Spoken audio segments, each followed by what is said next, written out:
better, it's just getting worse. They'll stick you up for all your... Hello, everybody, and welcome to another episode of the Rants and Tangents podcast with Daryl Smith Jr. Shayla. And Ray Parker. Happy Monday, y'all. Let's get right into it. Where y'all want to start? Thanks. First, before we start, I have a question for y'all. And I didn't put it in the group text because I wanted to get y'all, like, raw opinion, like, in the moment thoughts. I didn't want y'all to think about it. So, scenario. You guys are single in this scenario. You asked a girl to come over her house, like, 1 o'clock in the morning. She's like, yeah. Mm-hmm. But you end up sleeping on the sofa. Thoughts? There's no way I end up on the sofa. Yeah, I don't understand how I got on the sofa. Because she told you if to you're not on the sofa, stayed on the sofa with me. She said she was going to bed. She just said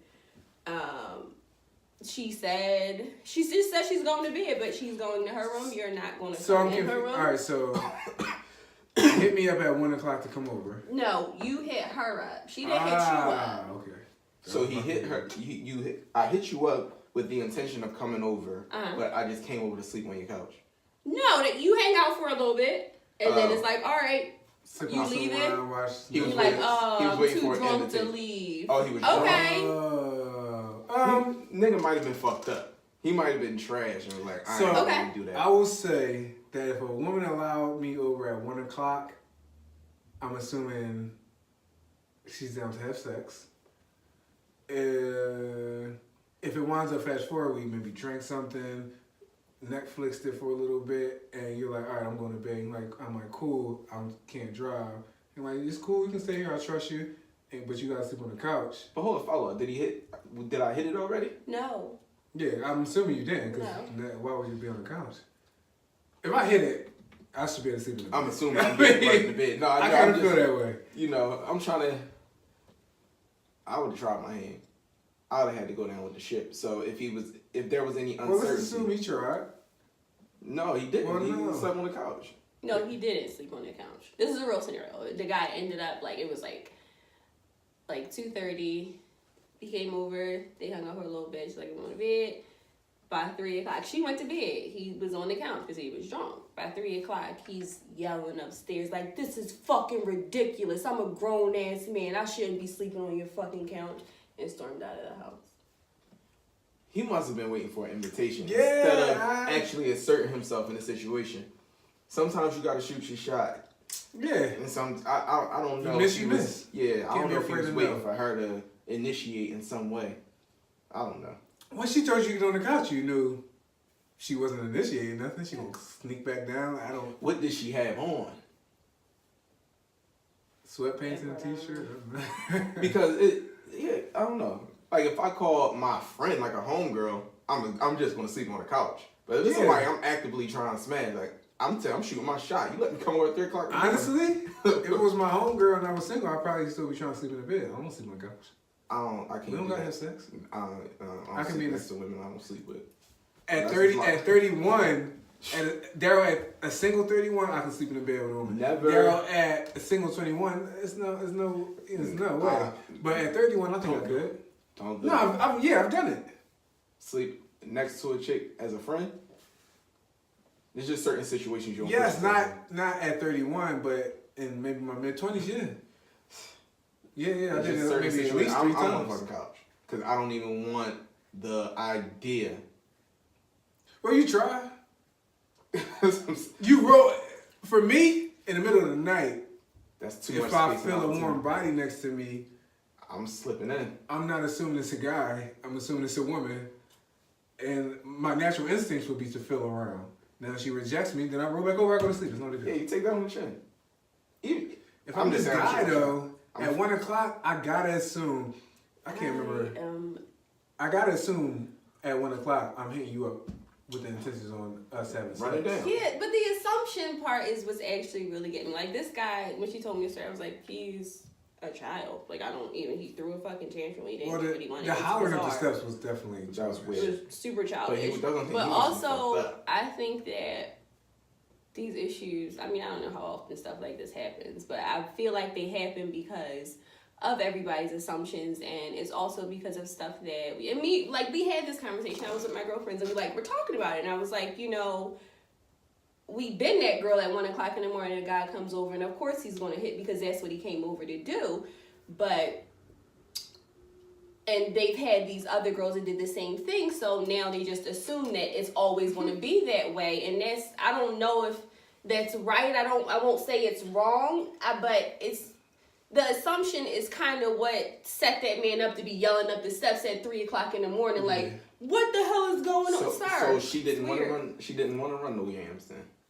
No. All right. So I think it should just be clear to people. Listen to some T.I. Listen to some music.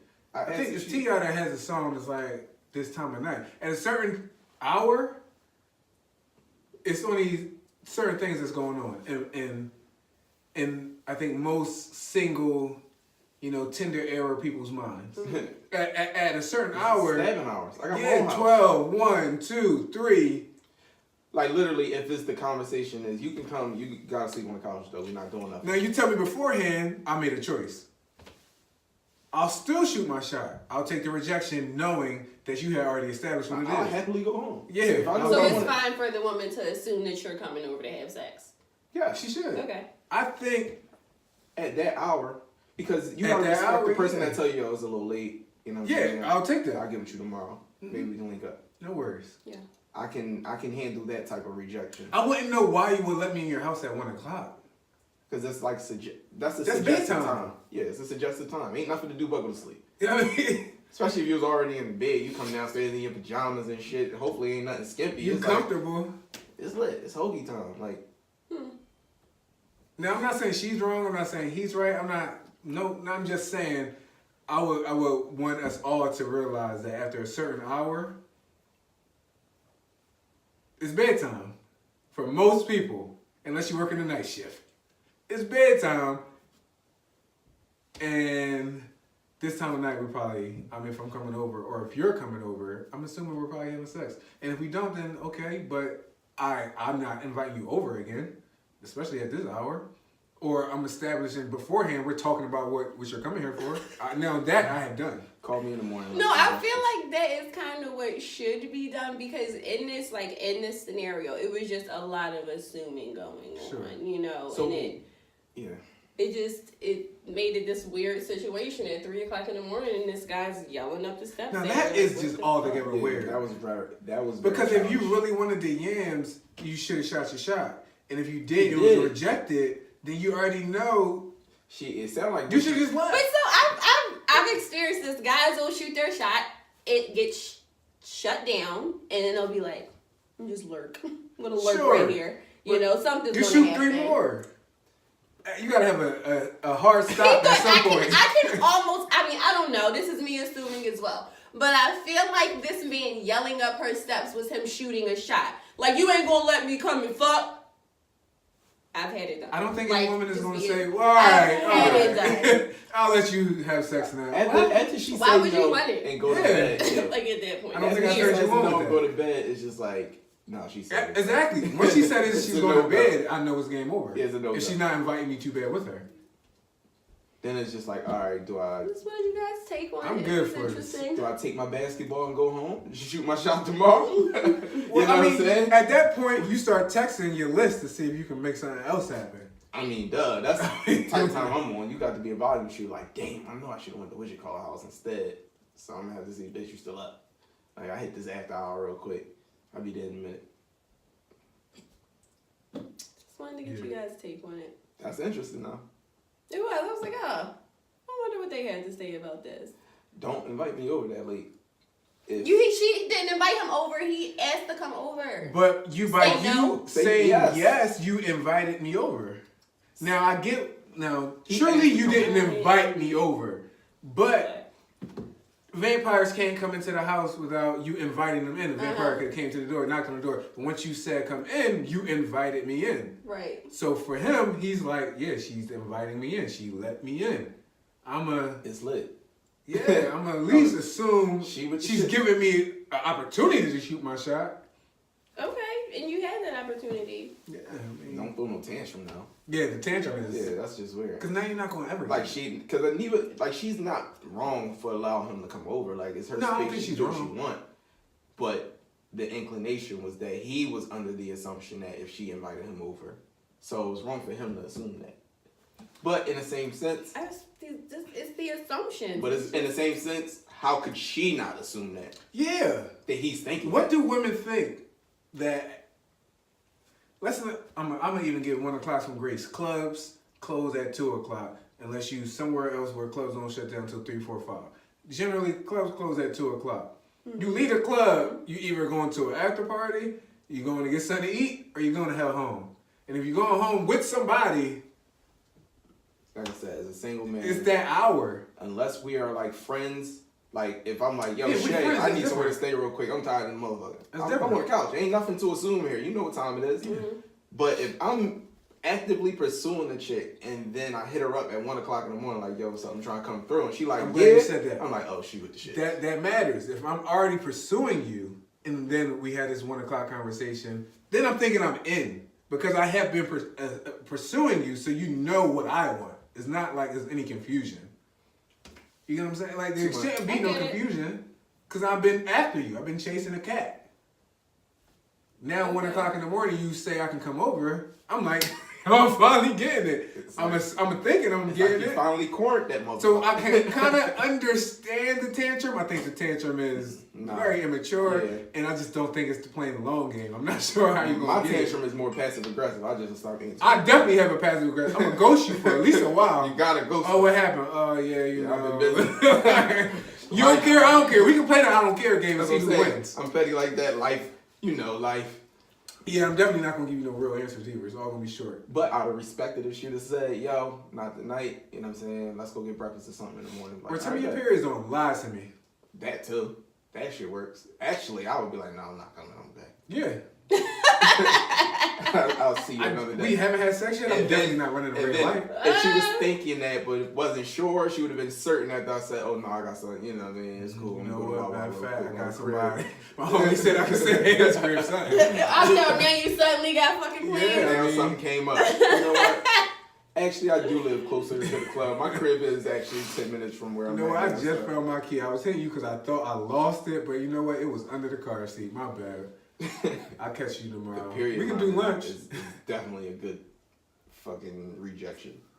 Nobody's feelings is hurt. Nobody can be saucy. Nobody's It's Mother Nature. Now, you can't be mad at Mother Nature. Be mad at Mother Nature. I won't blame you. That's the easiest way to say no. No, I shouldn't say it that way. But that's easy way.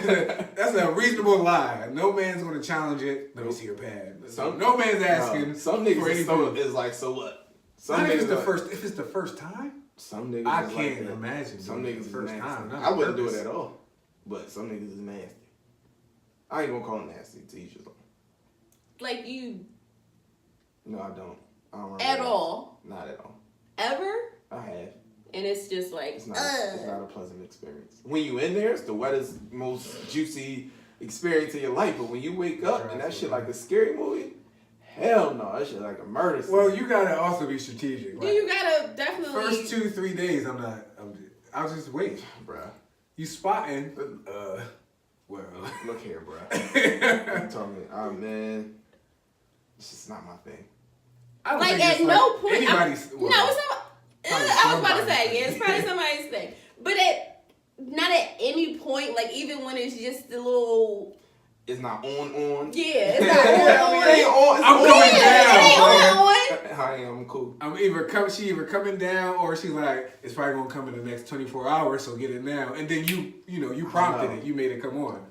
No, that happens. That's what I'm saying. Like I'm not the person that'll get mad at you if that happens. Mm-hmm. It's more I just chalk it up to what it is. Because once you in there, it's like shit. Wait a minute. It's fantastic.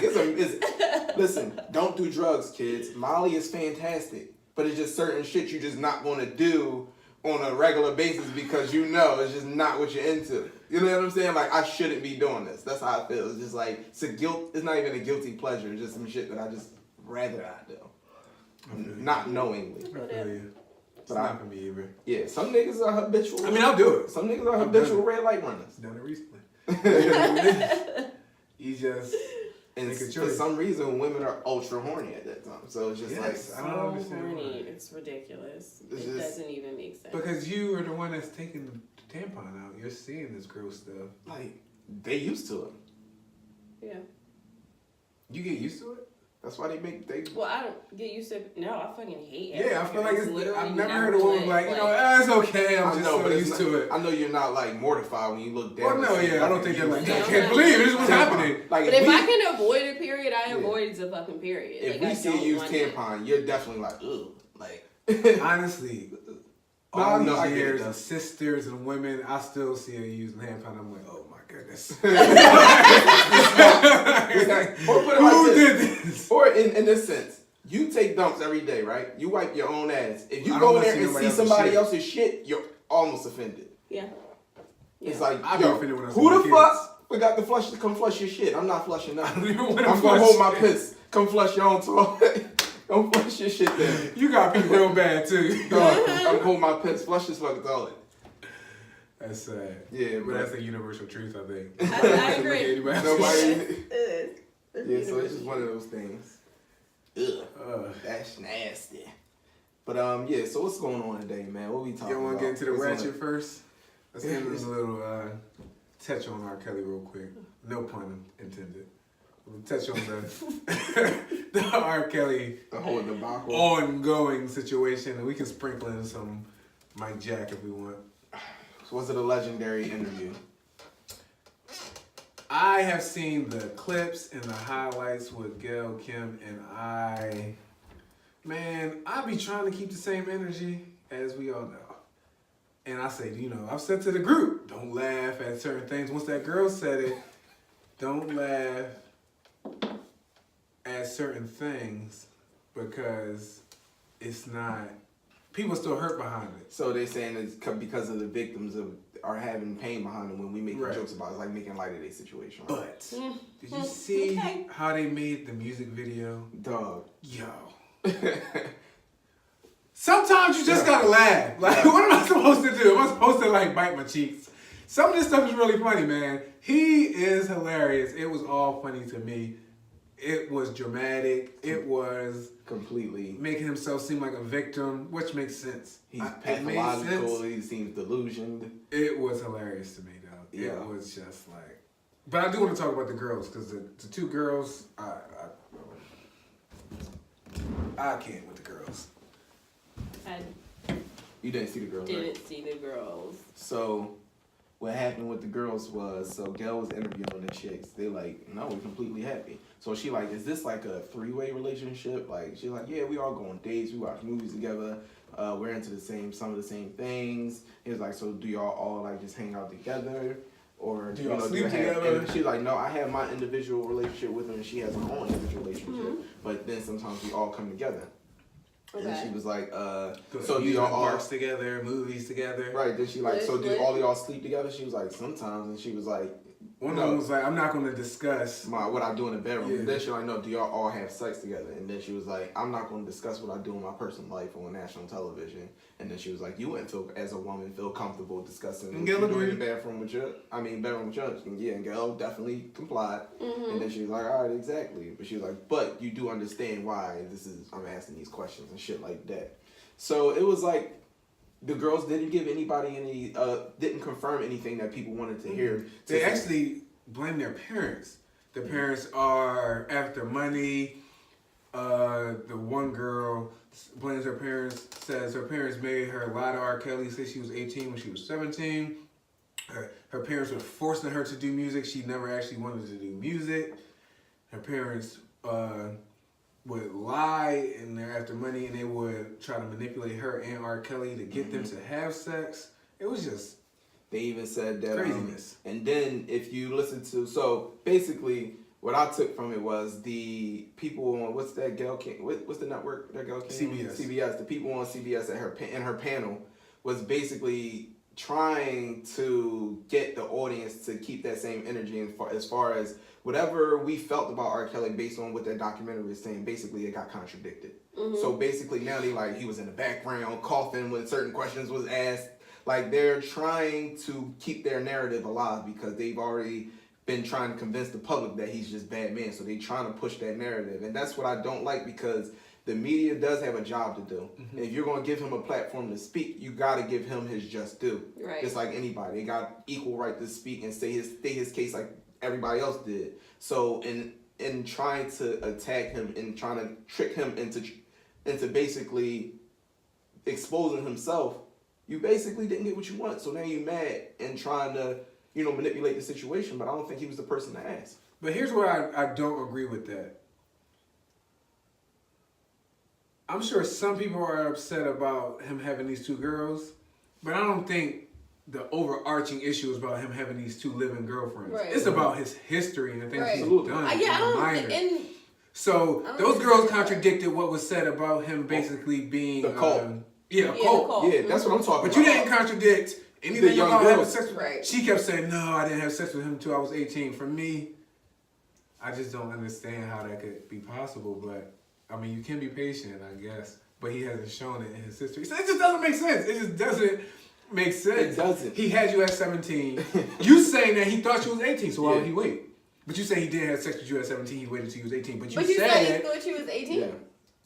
So all I'm saying is they're doing a terrible job trying to put this cult shit on him because they can't prove it. fuck the cult shit. And that's how I feel. If he wants to have 5 women and 5 women are down, who cares? But they trying to set us up to judge him for that because he got away with the other thing. No, we want him to go to jail. I want him to go to jail because he's a pedophile. That's it. Prove that he's a pedophile so we can move the fuck on with our lives. But we're not going to sit here and have this back and forth and spin our wheels and, demonize somebody for something completely separate from what the fuck we're talking about. Let's stick to the subject here. Do you like young girls?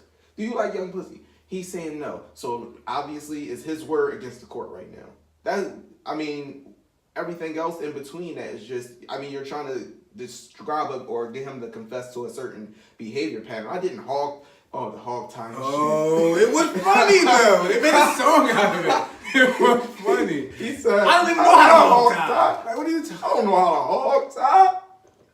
I know how to hog tie. It's not like it's a difficult No. thing. If you watch the cartoon Looney Tunes, you know how to hog tie. It's not a But thing. it's like, is he a bad man because he like, younger women? He like, I like all women. So he was unapologetic about that. Like, man, I like all women above 18. But outside of that, I don't know. And if we gonna keep, it's still, even with that 17 shit, we have to keep energy kept, throughout this whole ordeal. I just want him to go to jail for being a pedophile, fucking on 13, 14, 15, 16, 17-year-old girls. Mm-hmm. But people are bringing in Hugh Hefner. People are bringing in Willie Allen, all these other, people that aren't. So how do you really feel about that? I'm here for let's call out some of these white people. Elvis Presley. I'm here for that. I'm with all of that. But I feel like I'm put in a awkward situation because I don't want to minimize R. Kelly's situation. Right. But And that's what I think we have enough energy to talk about all these pedophiles and creeps and weirdos. We got time. We have time. This is an American issue, not an R. Kelly issue. I'm here for that argument. I'm here for let's get some of these white people involved. Only if you still have that same energy for R. Kelly. I think some people are like, let's get these white people convicted, and if not, R. Kelly should go free. See, I'm not here for that. That's That's not. I don't expect the court system, the American judicial system to catch 100%. I expect more than 50%. I expect closer to 70, 80%. So if one guy slips through, 2 guys slips through, whatever, I'm never going to be okay with that, but I would understand that. Right. You don't excuse somebody because we're going to say, all right, well, Woody Allen got to adopt a little Asian girl and then marry her. Nobody's raising a red flag about that. That's not... Right. That's right. It's like you coming down on me about some shit. I'm like, what about Shay? Yeah, no, motherfucker, we talking about you. The whataboutism, that's the thing. Yeah. The whataboutism. Like, no, we talking about you. I'm talking about you. Then when we're done talking about you, let's talk about the next person. But let's not forget that we're focused on talking about you. Let's get to the bottom of the situation first. Absolutely, man. You know what I mean? I hate that. I feel like the way they building this shit up is weakening their case to me. Because if I'm going to be objective in any way, opinion is definitely I'm looking at it like, are y'all trying to prove something? Like, you're sitting here drilling him about suggesting that he has a cult and he hog tying bitches and all this shit. Nobody, look, if she likes to get hog tied, let him hog tie bitch. I don't understand. I don't care. You're talking about the things that nobody cares about, and this is going to play into a point that I'm going to make later, because I want us to be able to talk about sex. And openly and not be afraid about what it's going to mean for us in our future. We'll talk about that later. But yeah, if he wants to hog tie a woman, if he wants to have 5 women, 3 women, 2 women, I don't know if this is my business. Mm-hmm. What is my business is if he's out here molesting children. Right. I don't care if I don't know the kids, if they're 100,000 miles away. It's still my business. If you sleeping with 3 women, that's not my business. Not at all. Not. If it's consensual, not my business. Right. If raping, my business. Not my business if it's consensual. These young women, early 20s, I'm expecting them to make stupid ass choices. Excuse me, I was early 20s and I did some stupid shit. You was in your early 20s, you did some stupid shit. We all had. That is a culture, dog. You know what I mean? We all had. When else am I supposed to make my mistakes? Like, when do I get that opportunity? So I'm okay with that.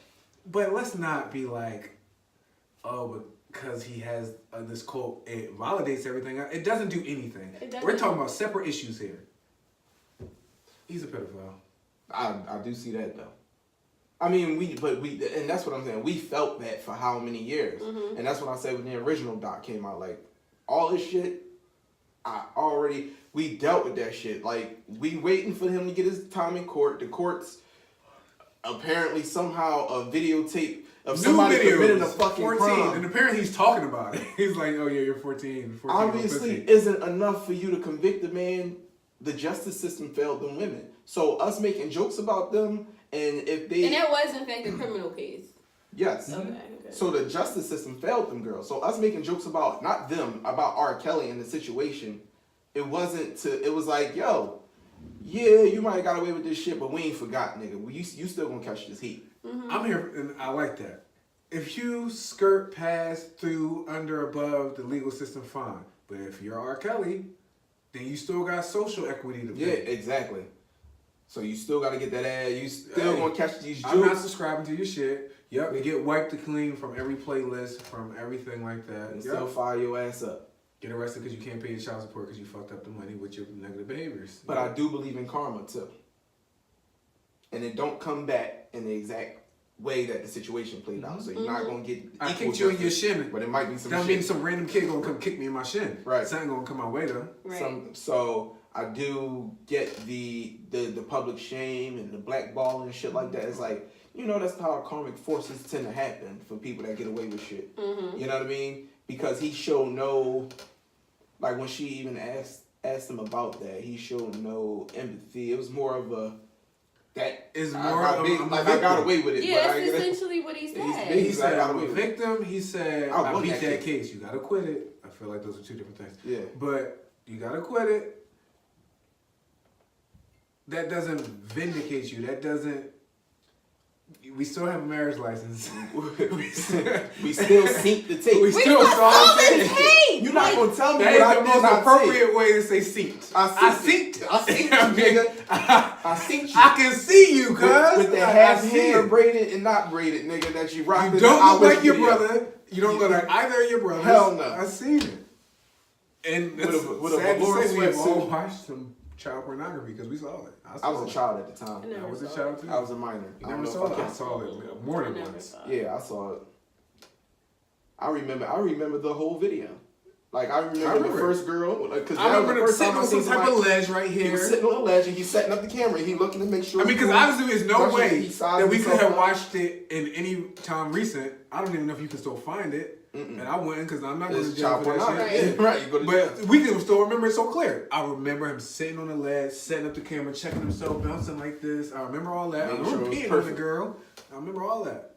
It was sick. I remember her dancing on the joint. Yep. I remember the first time, the first joint I saw was him with a grown woman. I think she was grown. Yeah, he had a grown woman on it. And she was on a swivel chair. He was performing fellatio on her. And I was like, yo, he eating from the back or he eating her butt? Yes. And I couldn't tell the difference. And back then, obviously, I was a kid. You don't know nothing about eating ass. It wasn't my cup of tea. So I'm just like, oh, this nigga's nasty. And then, you know, the whole situation with the little girl. So when, you know, Dave Chappelle was making his skits about it and everybody getting on, like, comedians dragging him, it just was like, yo, like, he about to go to jail for this shit. And when he beat that shit, I was like, oh. Maybe. Right, and I didn't know all the details about him beating it until the acquittal until actually really the documentary. But it doesn't erase what you've done. Right. People be all right. I think I can talk about it. I think I told y'all. I sat on a jury for child sexual abuse. We found him not guilty, but every juror I was the foreman. Every juror in that room thought he did something. Couldn't prove. We didn't know what it was. The prosecutor did not do a good job at bringing out the evidence. Defense did a horrible job. He only got away because we didn't have no proof. It's easy not to have proof on rape. Mm-hmm. But you How do you prove it? This guy was accused. Yeah, that's the thing. Like, that's what's so different about this. There is a tape. He got a videotape of him raping somebody. How did that? You know what a 14. How? All right, I shouldn't even say it that way because I have probably seen 14, 15, 16-year-old girls who I thought were maybe a year or two, maybe even 3 years older than what they were. Yeah, there's little girls that You look like can- grown women. Sure, but you talk to them for 2 minutes. And you know. Not even 2 minutes. Talk for them in a number of seconds, you're like, oh, you're a child. Let them open their mouth. I'm not even trying to be funny. Let them open their mouth. Look at their mouth. Right. They look like a child. A child has a mouth that looks like a child's mouth. A mature, grown adult has a different type of mouth. Her Right. voice. Voice sounds a certain But way. you know what's the number one sign? What she thinks And I about. try to tell Right. grown women this. If she has a book bag on, typically, I mean, I'm just going to think that she's a student. Maybe she's in high school. Now, if you go to ask a question, she's like, no, I go to CCP or Temple. All right, then we might be still in the game. I carry a book bag every day. But, huh? I carry a book bag every day. I like You book look like a bags. grown woman. But right, with no disrespect. You can see a maturity in your face. And with no rudeness, no wine matures, right? You talk to a child, you see that fresh face, adult will have acne. It's even something different the way a child's acne looks to an adult's acne. It's just so easy. I shouldn't say so easy, but it's relatively easy to point out a 14-year-old in a video. I knew she was a child when I was a child. She wasn't developed. And it's not like she was one of I've those seen thick- flat-chested grown women and no butt grown women. You can still look at them like You she can a tell she was grown still woman. developing. Right. You can tell she was still developing. Like, she looks like, he's, what, 6 foot? Somewhere around there. He looked enormous in comparison to her. Like, you know what I mean? Like, Yeah. he was obviously she was far smaller than him. Like, it was It's just, just all crazy and sick. in hindsight, is. it was just a very, and like I said, niggas had jokes about it. Like, called him Cum P Cum. Cause I definitely joked about it. Peed on her and came again. Like, he performed the whole slate on her. And got away with it. Oh. Did y'all watch the Leaving Neverland? Watch that too. I didn't watch all of it. I watched the first one. You watched the whole first one? Was it Yeah. 2.5 hours? 2 hours? 2 fucking hours. Too long. And I was literally like, I swear to God, we better talk about this shit because I am bothered that I have to sit. Literally, this was my face the whole time watching it. Literally. That's literally how the entire time. I couldn't. It was just like, oh God, they give anybody a fucking documentary these days. Like, I don't give a shit about what you're talking about. Why? So this is a good time to talk about that Elvis shit. Mm-hmm. So now we got to talk about Elvis and Hugh Hefner and other guys or whoever else may have been accused or speculation. I was married a teenager. There's no accusations there. But I think it was his cousin. That's fine. I'm not mad. Yikes. Was it? Yeah, he's the king. But do I want a documentary about that shit? I don't necessarily need a No. documentary for everything. I don't want a documentary. I damn sure don't want a docu-series. Don't tell me it's 2 parts to this shit. It's 6 parts to this shit. I don't feel like it, especially because it's old as fuck. Mm-hmm. Not to say that I am negating anybody's feelings, whatever anybody went through, or your story. As prickly as some shit may be. But I don't give a fuck. Mm-hmm. That is my firm feeling. Like, I don't care. Why, Oprah, do you have to interview people after the shit is over? It's the business. It's ratings. The Be ratings your business is for homies, real. dog. Oprah is the queen of ratings. She don't care. knows how to get ratings. So she's doing, that's business. I want to look up the numbers that it did. They're the. I didn't watch it. I thought you watched it.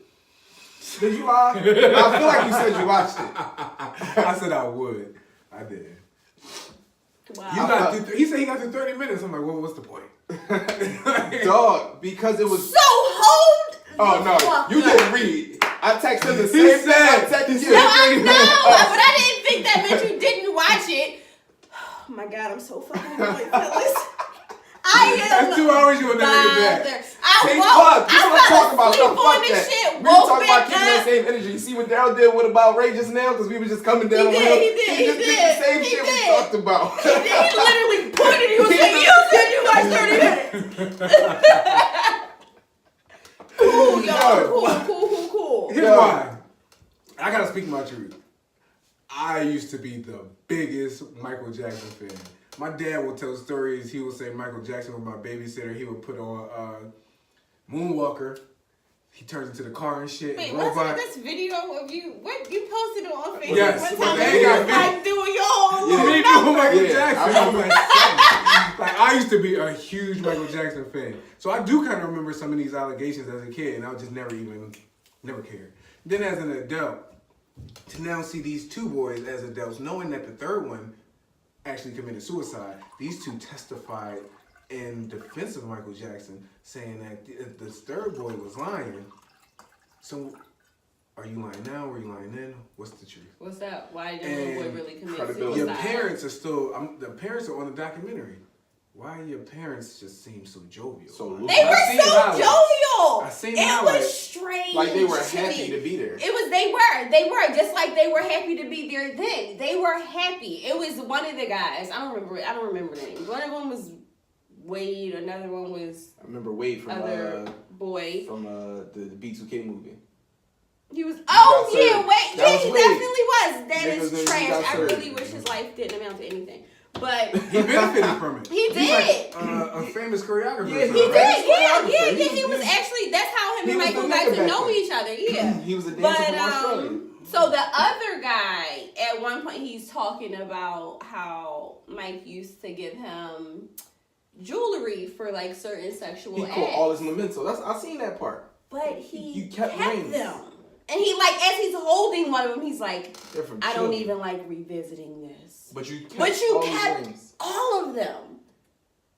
Really? Yes. He kept, like, he had like this really nice little jewelry box. There's all this jewelry in it. And he's like, I got this because of, This was like our wedding ring. yeah, we had. Now I heard it this on whole my we got wedding. married type of thing. But he had all of the jewelry, like all of it. And as he's holding it, he's talking about how it's so painful for Yeah, him to that go would back be to a that trigger. place. Right, you But know, you- like but it's you a bring it. trigger, but you you bring it. have it. It's like You hawk that shit. You pawn that. One of the boys, Mike, same boy that has the jewelry, Michael Jackson, like, loaned them money to buy a house and then forgave the loan. Yeah, So okay, he I bought heard them that, a yeah. house. The other ones, Michael, flew them out. Like, the mom left her family with Wade. It's Wade's mom. Left her family to come to America because they were from Australia. To come to America because she wanted Wade to blow up. I mean, it paid off. Obviously, he was in You Got Served, you know? Mm-hmm. That's the pinnacle of all heights, right? But, height of heights. Talking about but she, like, left her family, and her husband was actually, like, just got diagnosed with a bipolar disorder, and she left Is this the in one the that killed midst himself? of all that. No, The the father one that killed killed. himself. Yeah, some father killed himself. That was It might have been that him. was Wade. No, it wasn't Wade dad. It was the other family, I think. Because you didn't see their dads in the documentary. Like, never did you see their fathers. You saw their mothers, but never their fathers. And then one of the mothers, if I can remember right, was hanging with Michael Jackson by herself too. Yeah, Like, they so, had their own and that's what's so relationship. interesting to me as well, because the mothers continuously said, he was just like a son to me. He was just like the way that his mannerisms, everything reminded me of one of my children. He was a son to me. They used to The fax other each other guys, back and forth. yeah, one of them, because they lived in California, so they were near Neverland, and Michael Jackson would come to their house and literally spend the night at their little I house, heard that part. and he would just be like, Be there. he would just be there, and that's just how it was. He had a Come over relationship with for the dinner kid, but he and also had a relationship with the moms. Mm-hmm. But the boys are saying that he will often say, moms are evil. moms are the worst people that you could ever meet. Don't listen to your mother. She doesn't care about you. Not like I care about you. But they would see him actively talking to their mothers all the time, like really engaging with them and giving them energy. It was all in all a waste of time. It was a big waste of time. I hope HBO's taking a real financial hit for this. I really Game of did like Thrones drop it's next just month, bro. It don't fucking matter. They Yeah, about that's just gonna change everything. Everything's gonna change. HBO was in a win-win situation. I know you're about to say. You already know what? American Gods. American Gods. Yes. Yeah, I Came didn't back see on it yesterday. though. I didn't watch it. I'm watching this tonight. All right, cool. Oh, Yes, yeah. I'm so All right, excited. You knew that was about to be the next thing out my goddamn American mouth. Gods came back. Yes. So, but I was watching Game of Thrones earlier today, so I can get caught up to before this shit starts. Yeah, I gotta watch. I was like, the I gotta go season. watch American Gods. So, yeah, that show. I'm so glad I watched that. 'Cause it took me the longest to do it, but now I'm like, yo, That's how people are about Game Yeah. of Thrones, but I was the same way. I didn't watch Yo, is Game of Taboo Thrones coming back? I'm until sorry for four Is Taboo seasons coming in. back? It's supposed to. I don't know what Taboo. I heard it was supposed to come back in Do January you like- 2019. Oh, You this like is my the boy guy. Hardy, Tom Hardy? Tom Hardy. Yes. It's That's his him. show on FX or TNT. FX. One of them. It was What is FX. it based? I heard they It's changed the based networks. in current times? No. No. Okay. Yeah, I saw it, and I It's said I very wanted to get dark. into it. Yeah. It's very, very Yeah, dark. it looks I really dark. really am Yeah. a Tom Hardy fan. I don't know why, because it's not like he's some spectacular actor, but I'm really a Tom Hardy fan. I think it's the social awkwardness. Mm-hmm. He's socially, I feel like he's my but he cool to, like he seemed cool to. other guy. Yeah, My spirit. yeah, He yeah. seems I super agree. cool. He mumbles. I'm a mumbler. Mhm. He's husky. He's just my It's guy. like one of them niggas. If you know him, like you fuck with him, but if Right. you don't know him, you like what's Nah, I up ain't with fucking boy? with him. Right, Yeah, right, right. like yo, what's up with boy? Like he be on some shit. Right. But yeah, my bad for Taboo. But yeah, so American Gods. So what you were saying? There was a Oh, that's it. Check Yeah. it out. Get into it. It's Showtime, you feel amazing. free to sponsor us. Yeah, Good show. Yeah. for real, for real. Exactly. No, it's stars, but yeah, for real. For real. Oh. Definitely is. That Stars was and Damn, Showtime. dog, you just fucked the money up. Thank God we had no Showtime. ad. Thank God we didn't have an ad for that shit. We done God threw damn. HBO into the mess. We did. Oh my god. All right. Yeah. We ain't never getting no show. Yeah. We gotta just keep producing our own content. That's fine. That's fine. That was funny, man. But back to Neverland. Dumb. Yeah. Stupid as shit. Why did we need a two-part documentary And for why this? is it so one-sided? But you you couldn't find nobody to advocate for represent. Mike? Yeah, like The They family didn't speaking out. want to. Like, Even- why would they? Even the son released that text makes it a messages. weak documentary. The son released text messages between him and Wade. Like around the time when Michael Jackson died, though. It was like going back and forth about the funeral and wanting to come to the funeral, but he ain't had no, what you call it?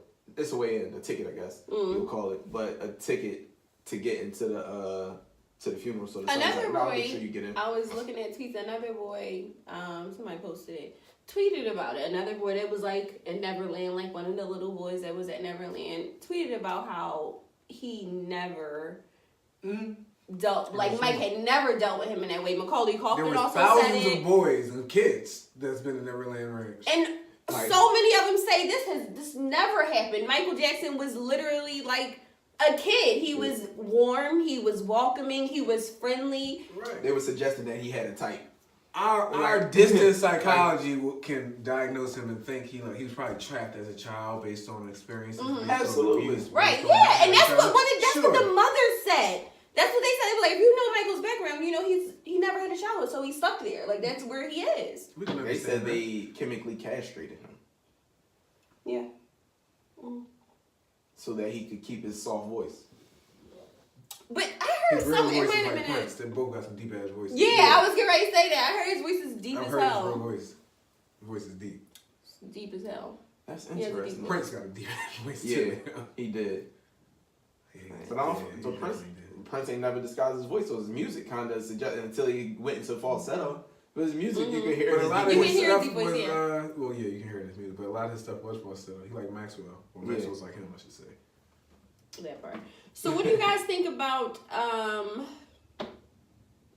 the argument that they are killing black men who are trying to do things like get the rights to their music back, or by CBS, i.e. Bill Cosby. Bill Cosby killed Michael Jackson. Michael Jackson apparently leaves a voice message saying they're going to try to kill me because he bought Sony's publishing. Yeah, Prince was apparently trying to buy the rights to his music back. So what are the thoughts? We watched Sam Cooke documentary. They kill him. That's exactly where I was and going. Michael Jackson and Prince overdose. Prince overdosing was like, I don't know. Like, I mean, he looks like a guy that does all types of drugs. Sure. Like, he just seems like it, right? But he seems well within his mind to know how to do drugs as well. He's like, because we're talking about he's in his 50s. He's been doing shit for a long time. Look at these hardcore rock stars. I'm with G.L. Hughley's motherfucking energy. He like, you mean to tell me Michael Jackson and Prince overdosed, but Bobby Brown survived? Sure. Like, these are known drug abusers. And you mean to tell me these guys that, now, don't get me wrong, but people do in silence and you don't never know. But at the same time, I am open to conspiracy, to this conspiracy. I'm definitely open to conspiracies. And I do believe that there is some grander scheme. Now, do I know that Michael Jackson was killed, Prince was killed? I don't know these things. Do I think there's a possibility? Absolutely. Whenever we've seen Sam Cooke documentary gave me life. It was whenever so we see good. Wasn't it? It was I never knew that I didn't know so much. right. Yeah. I didn't know nothing about him, honestly. I knew a change gonna come. I think I maybe knew 3 songs. Yeah, me too. You find out he is. You put him in the same conversations as the Martin Luther King, Malcolm X. Precisely. Whoa. Because you got the Harry Belafonte, you got the people that were outspoken in music, but weren't like, Barry Gordy, like these were pillars. Sam Cooke was off to the side because he had got it. I think maybe because the mainstream audience accepted him a little sooner. So they said he was Barry Gordy before Barry Gordy. Because he was starting his own label. Right. He was educating himself on the business. And then that documentary, I want to be came clear, to him. I was here for. That documentary, I'll take those all day, every day. Absolutely. Not this weird shit that's I'll take happening it now. historically Like I said, documentary. I feel like Every day, twice on Sunday. These companies are in a space where they gotta compete. Bottom line, like all these networks, these TV networks, Netflix is changing the game. Like all of the shit, all the streaming shit is changing the game. So everybody is trying to get eyes. Everybody's doing what it takes to get content. You mentioned Michael Jackson and the documentary about Michael Jackson. People love and revere Michael Jackson. People did you pour me more wine? Yeah. Thanks. I was about to say you ain't peed. I think that's a legit 20 minutes ago. Damn, I swear I was about to do that. Like I had a swig left. Where did this shit come from? Sorry, continue. No, I'm gonna stay on this. See, that's what happens when you drinking with a chick and shit. She don't even know her glass never went empty the whole time. She just be drinking all night. Next thing you know, boop. It's like no. But anyway, Whoa. yeah, I know. But not suggesting anything. Not subscribing to that. But super rapey, I didn't dog. know it was rapey. Mad rapey. You said what? Mad rapey. But anyway, these companies are competing for these ratings. So they got to do something to get eyes. And I feel like that was just a shot. And like I said, Oprah is like Miss Ratings herself. So all that shit makes sense. You say Oprah's involved, her following, you got Michael Jackson, everybody. Did you see the meme they posted with all these pictures of Oprah and Michael Jackson? And then it was like, it be your own friends. I know. people was petty? They were so petty. Oprah was petty. I don't even know what drove her to do that shit. I don't know. I wouldn't even been compelled to even entertain it just because he's passed on now going on 10 years. So it's this 10-year anniversary of his death. In July, yeah. Why would we be dragging this man now? And like I said, if we're going to do that post-mortem, we got a lot of people we can bring back from the dead, fam, that we can do documentaries on, fam. But I just don't do that, done though. some horrendous shit to people that are living today. Let's not do that. I would rather not too, but I don't live in that. But also, it's an energy thing for me, dog. Like, why are we? Is this the energy we want to sit here? Like, is this the energy we want to sit in this fucked up shit that that happened so long ago, and we don't have enough fucked up energy surrounding us at the moment that we say, let's pull this old fucked up shit back. Like, I don't get it from that standpoint. Why are we doing this? Like, what's the point of it? Do we really like I don't know, like fucked up energy that much? Is it really?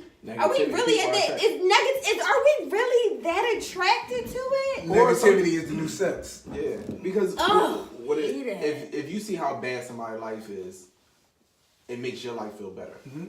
Because people are looking at everybody's life like it's perfect, and that's the issue with social media.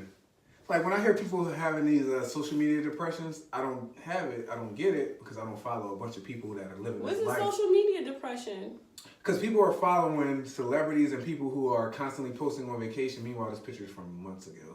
But people are posting these lavish lifestyles. And meanwhile, you're at home depressed by yourself. I was listening to some interview and this guy was like, well, really, honestly, I find myself on my phone when I'm lonely. And I found that interesting because I'm like, I don't get on my phone because I'm lonely. So you're really going on your phone, going on social media, looking for a relationship. Not necessarily a tangible relationship, a person, but just looking for relationships, looking for how I can be, looking for how I should be living. Depressing yourself really because I'm here bored and lonely. This person's posting a picture with a flick with all their friends and they're always out having a good time. You're creating envy, you're depressing yourself. Negativity, all that stuff sells. Yeah. And nobody's worried about themselves. Weird. So it makes sense why it's so attractive to me, but I don't like that it's attractive. I don't like that it's attractive. It's weird. Like, I'm attracted to dark things, but dark things don't necessarily mean negative things. It's just something that needs to be figured out a little bit more. I completely subscribe to what you just said. Yeah.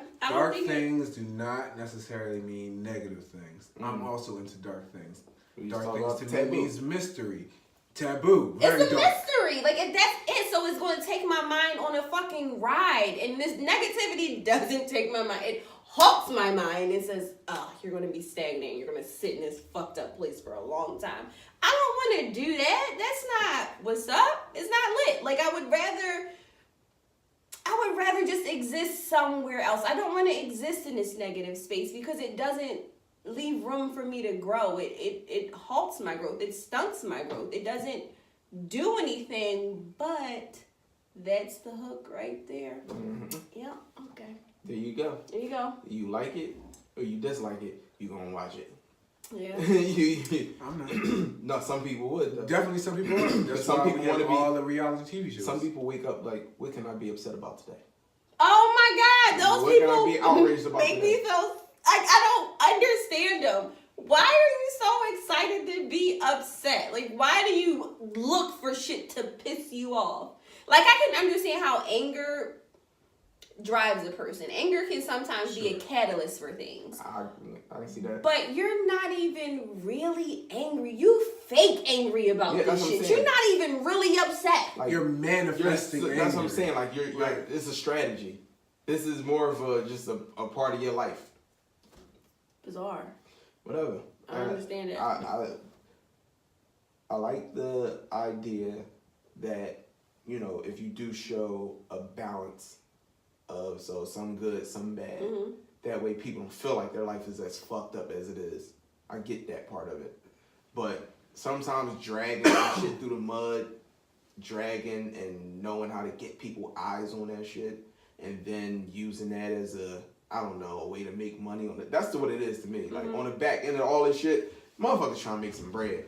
Else why would you do it? Like, you making it seem like it's like a good-hearted endeavor to give people a platform to tell their story, but in the back end, like this surviving R. Kelly shit. It looked like a good endeavor because it gave these women a face, it allowed them to tell their story, give their testimony, and I get that. Only people that benefited from it were the network. Yep. That's why they're making new ones, so they can benefit some more, because there's going to be new ones. There's more to come. It's definitely more because we expect the Woody Allen one or whatever, whoever else. I don't know. It's plenty of. We live in the Me Too era, fam.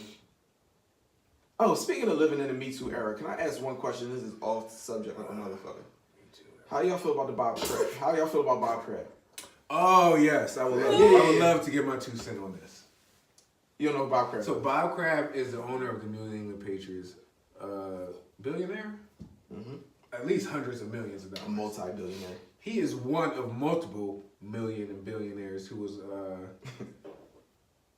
being charged with soliciting prostitution in a Florida, you can call it bathhouse, massage parlor, whatever you want to call it. The sucky. Sucky, rub and tug, whatever you want to call it. And happy He ending. got court. They got him on video.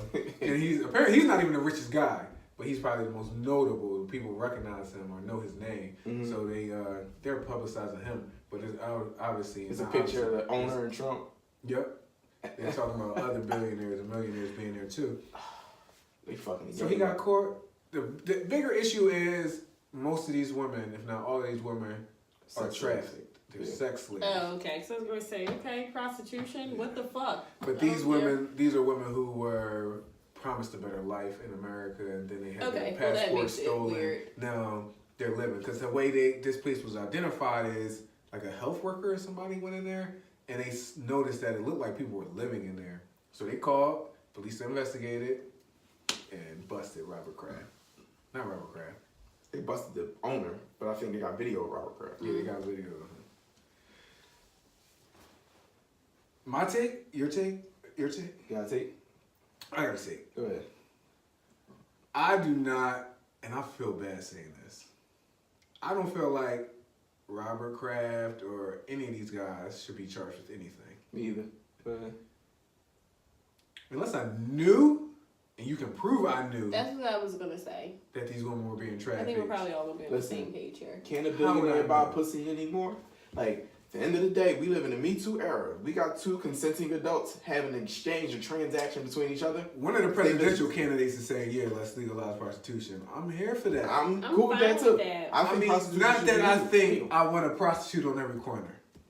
But I think a woman or man, because we know men do it too, I think a person that is willing to have sex for money, that's their choice. We right? call this a Isn't free that market, your right? choice? This is a capitalism. It's capitalism. Capitalism. It's a free market.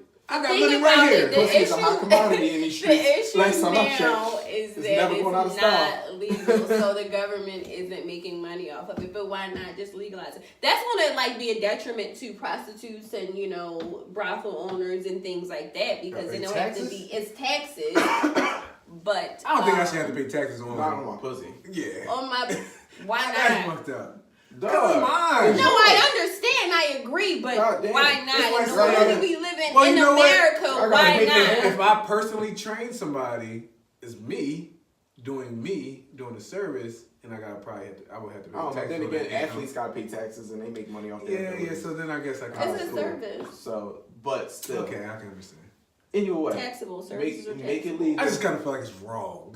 You can't tax the pussy. Yeah, I'm trying to wax the pussy, not tax. I'm charging. She's charging $100 a pop. I gotta give you $20 each person. You sound like a pimp. Yeah, Well, pimp taking more than that. I ain't gonna lie. Yeah, When they no, legalize that's it, the price of yams going up. Gotta be. They gotta pay taxes. So you know the price is going up, and that's gonna be detrimental to the prostitution industry. I don't Yeah. think so. Niggas ain't listen. That little beanie pop ain't a problem. Robert Kraft. You start to get the $250. That shit. I'm talking about for the average man. definitely ain't. You start to get the $250. Niggas like, oh, I don't know. Like I'd rather beat my meat. You know what I'm saying? I would rather beat my meat. $250. $250. That's a lot. Like, Beanie pop, bean and a half, and nigga gonna think about that. You get to the 200s, $250. Average man like, I don't know. I can't do it, honey. Like I guess I gotta fuck the wife. Cause yo, I mean, why y'all think prostitution's so popular? Cause everybody got married. she willing to do what your wife won't do. Prostitution would be thriving. I ain't gonna blame women.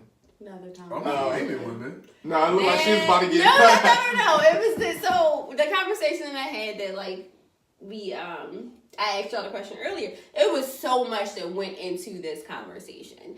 So, this guy that I know, he's like an antagonist, so he likes to get me fired the fuck up. So we'll just say, should just be like, you son of a bitch, I should stab you right now.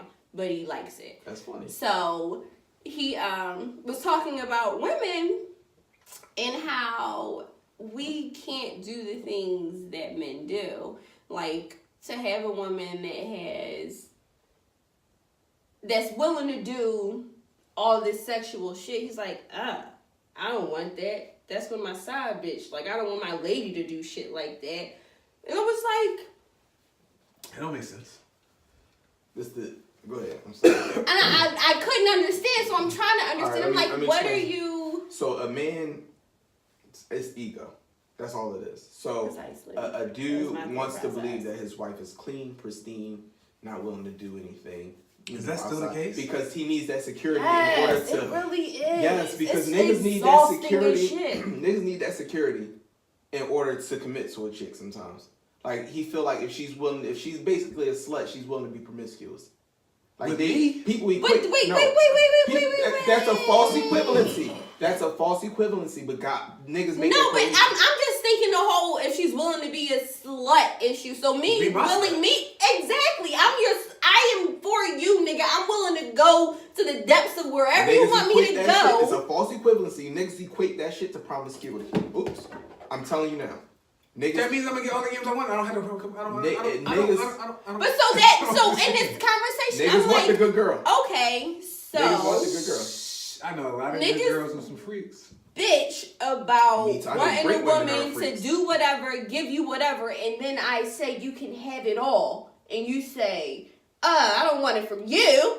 Right. So is it really about No. you not being able to find what you want, or is it about you just having that other thing? I don't understand The it. connotation is that girls that do certain things are sluts. And sluts, you know, it's slut shaming. Bizarre. So Weird. If you want to It, say, Into it that. makes no sense. I don't agree with None. it, but I'm just telling you why. I just don't understand How why niggas you would think. want. I don't know why. The Guys side tell you chick how niggas think, and they be who like, you- just if understand. you- No, I don't. No, I don't No, I don't agree with it. I don't absolutely understand why agree you would with want a that. side chick. What's the point of having a side chick? Then If you got a bitch, if I have two women whatever. and one is my wife is willing to do damn near anything, and I got a side chick who's willing to do damn near anything, but I don't want my wife to do damn near anything because I want her to stay clean and pristine. I want to look at her with love and respect. I'm gonna Pedestal. Throw It's weird shit as on, shit. It's the put it- dumbest thing ever. But now I gotta work. Well, yeah, it's work to have a side chick. I gotta work around. I gotta hide. But my wife is willing to do all the wild stuff. I don't It was a understand. bizarre conversation. So, how I feel is niggas don't know what the fuck they want half the time. So, in order to be comfortable, of course, niggas would be like, I want the girl that I'll be able to trust easily without the most complication. If a chick that's freaky, that had all That's these a experiences, complication? I'm What just type of weird shit I'm is trying to- going on in the world? I'm trying to that get you into their haven't- logic, but that's how I feel that they think. No, I agree. No, I That's how I feel absolutely, you think. I absolutely agree. So we're getting deeper into this conversation. I'm like, so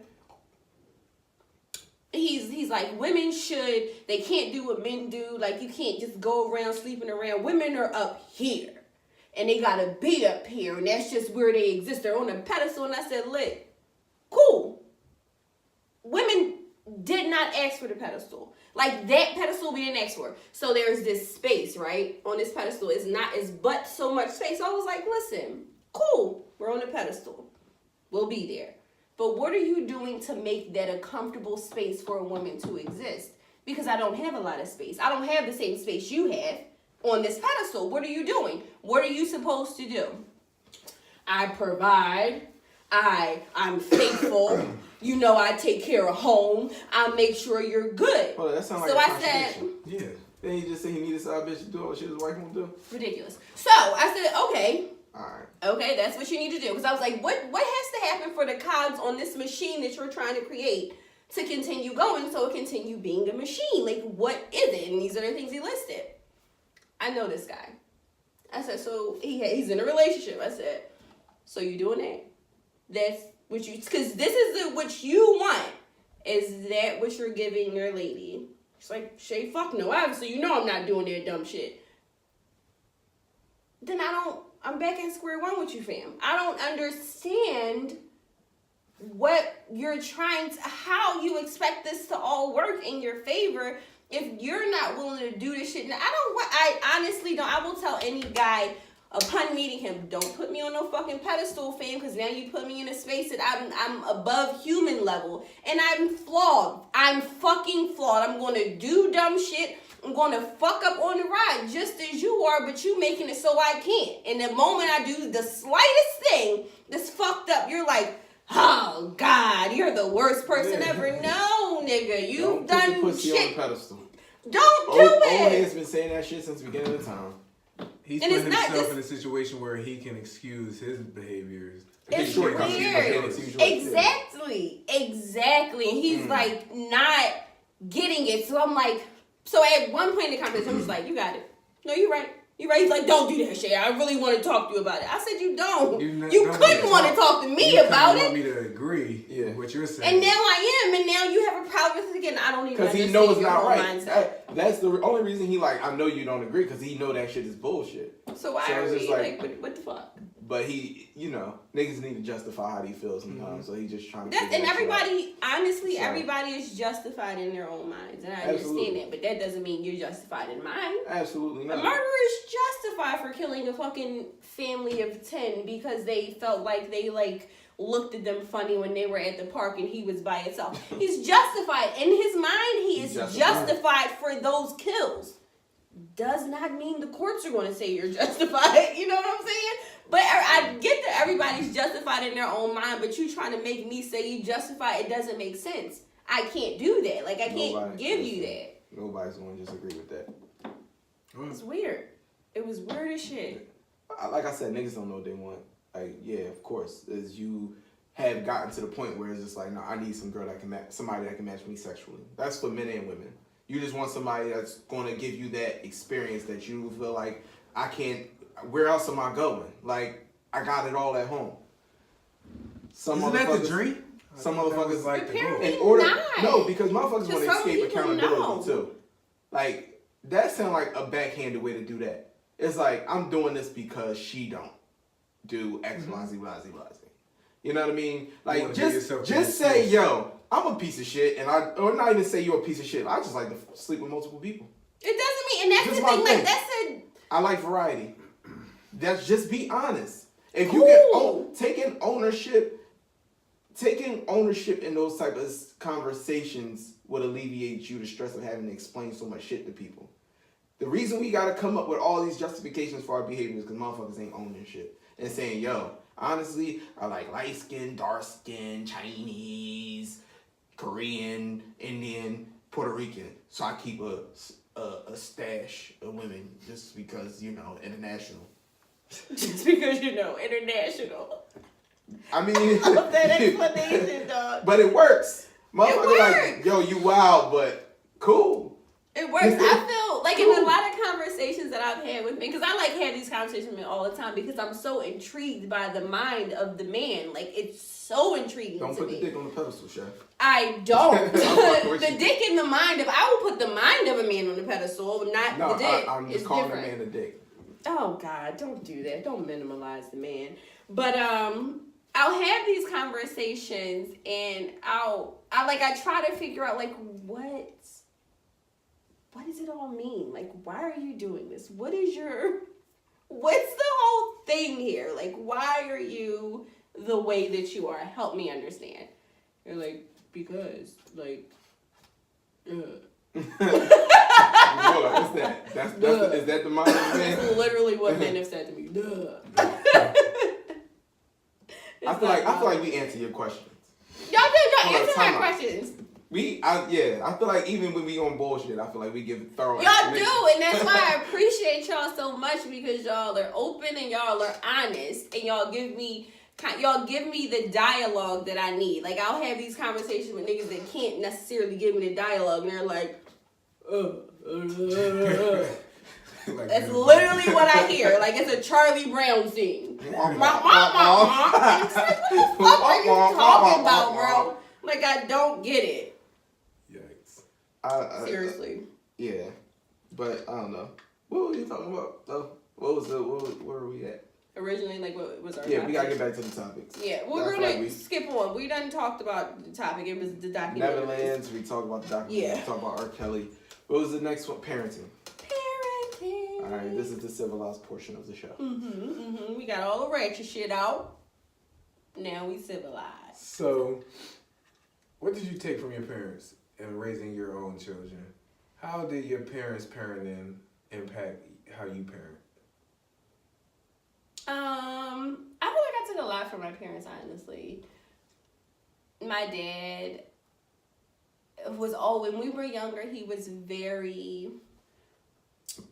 very mindful of where our minds were surrounding financial shit and like material shit. It was always, you don't need that. I'm not buying that for you. You can buy it for yourself, but it's dumb if you do, kind of thing. Because he never wanted us to be like, oh, I need it because everybody else has it. Like, I gotta get it, you know? So he was constantly that way. I remember one time my mom bought us all these, like, trench leather blue coats. My dad pitched a bitch about it. Like, he was like, look, they're fucking kids. Why do they need leather coats? And you're not gonna pass it down to anybody because it's just the three of them. Like, why did you do it? I was like, guys, it was leather coats and they were on sale and I felt like they would look cute at them. Don't tell my dad you bought some shit because it looked cute. Dumb. Amen. He sound like me, to be honest with you. Amen. 100% like I sound right now, all the time. So don't do that shit. But he also, I mean, my parents beat responsibility into our heads, like, constantly.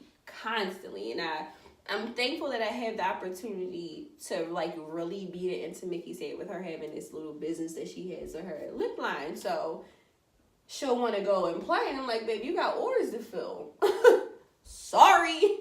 Chalk the play up. You have shit to do. You have a business. It's not mommy's job. It's your job. You got to get it done. She's like, oh, I want to play. And I just hope that at some point she, like, understands why I'm doing this shit, because you literally just don't know. They'll look at you like you're a fucking idiot for making them do shit because they just don't understand at this age. They don't get why you're behaving the way that you're behaving. They think that you're the most bizarre person on the planet for the most part. Mm-hmm. And there's nothing you can do about it. There's nothing you can do about it. You kind of just gotta be like, I roll with it. Oh, hope they get it one day. You do. You just gotta eat it. Yeah.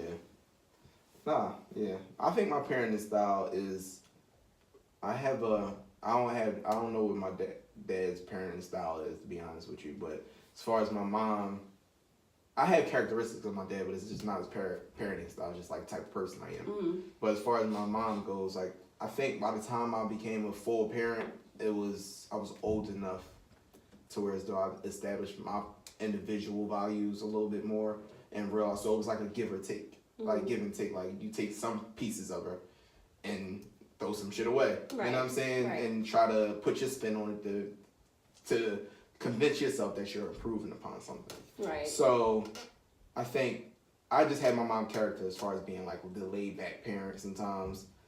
The person that's kind of trying to allow my kids to discover who they are and shit like that. Like, I try not to get into their business too much, even though they tell me every fucking thing anyway. That's why I know.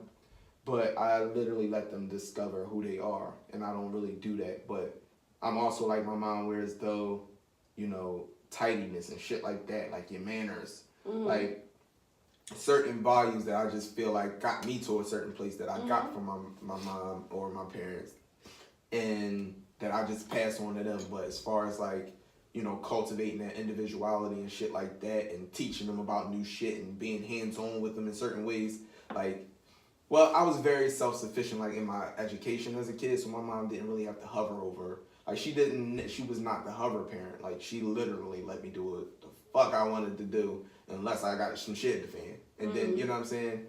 And a big part of a big time of my childhood was fragmented. So it's just like, the ideas that I bring to parenting is kind of because of them. So it's not really what they did, but it's just like, because they did what they did, now I can do it this way. And I feel like it's working, but I don't know. Right. But I'm like your dad in a lot of ways. I'm frugal Freddy than a motherfucker. If I'm asking, if you want to buy something, I'm going to ask why. That's my dad to this day, and it's really crazy. I'm frugal Freddy. I have a reputation in the family right now. Everybody like, listen, Ray ain't never got no money. Like, yeah. As long as I ain't got no money, I ain't got to worry about you asking me for shit. Trust. And furthermore, Yep. as long as you're concerned, I ain't never got no money. Exactly. As far as you, none of your fucking business how much money I got. I tell my mom all the time, you check cheddar like a food inspector. Like, you want to know everybody got. Not really to get nothing from you, though. She just want to know. Mm-hmm. You know what I'm saying? It's like, no, back up. Like, back up. You know what I mean? But I'm also identifying certain things that about me that are broken. You know what I'm saying? Like, because I'm aware in that way now. So it's just like, I'm trying to bring that shit back. Like, all right, I got to tighten up. You know what I mean? Because I don't care about a lot of certain shit that people care about.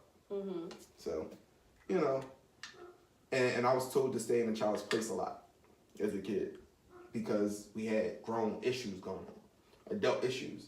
So a lot of that pushed me into the background towards though I observe everything. And I purposely don't pay attention sometimes so I can not be affected by shit. You know what I'm saying? Because I know what to do. And staying in a child's place made me minimize my opinion. Because I felt like if I had to stay in a child's place, my opinion wouldn't be welcome. Even if I had one. So I don't overshare my opinion. Still to this day, if a motherfucker is sitting here trying to convince me of something, it's not that you're convincing me, I'm not gonna talk to you about it. I don't give a fuck. Like, you got your opinion, I got mine, and I can walk away with that. But some people have to get their opinion out. Some people are not gonna let it pass without getting their opinion out there. I don't care enough to do that. And in certain instances that has hindered me. But I harken that back to being told to stay in a child's place sometimes, whereas I would give my opinion and it just be like, stay in your place, like whatever. And I'm not saying I let other adults tell me to stay in my place, but it's more so I don't overshare. My opinion so long has just been kept to myself that sharing them for me is not normal. You know what I'm saying? For me, I take more than I probably realize. I take a lot from my parents. One thing my dad was real big on was sayings. Excuses are the tools of the weak and incompetent.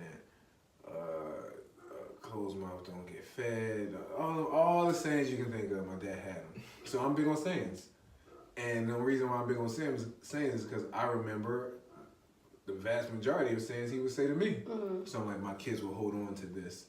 And I'm looking for the things that my kids will hold on to.